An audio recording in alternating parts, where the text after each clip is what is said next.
All right, so let's talk about 3 things when we're out on the trail. Driver, vehicle, spotter. If you ask me what's the most important when we're doing tough obstacles, when you're on a new trail, I think that's a spotter. So let's meet Bryce Thompson. Bryce, good to see you out here. Good to see you.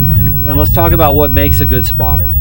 So I've watched you work a little bit on these trails, watched you and your father work. Tell me about the keys to what you guys feel makes a good spotter.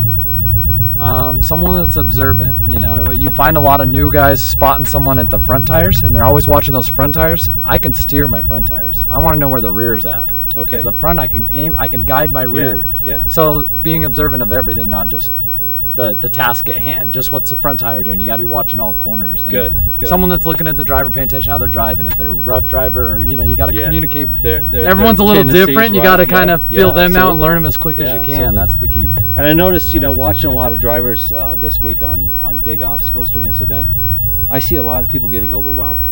And one of the things that I liked about watching the Thompsons work was that ability to keep people calm, first of all, right? You're not going to do anything silly. And secondly, to keep them focused on just what you need them to do right now, right? Yep. So how long you been at this?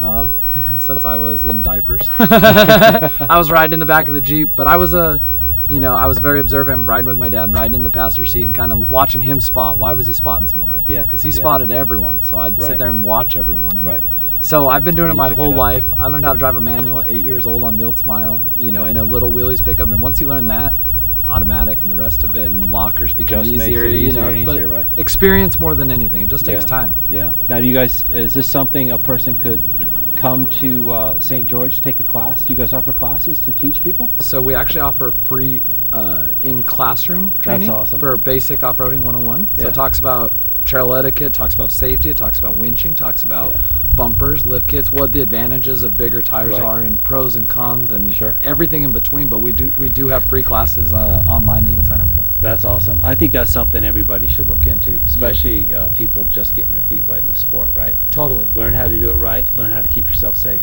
Yep, and we're actually going to push it into driving classes in the next little bit. That will be a little bit more. You'll have to do the 101, and then the next one will be driving 101. Cool.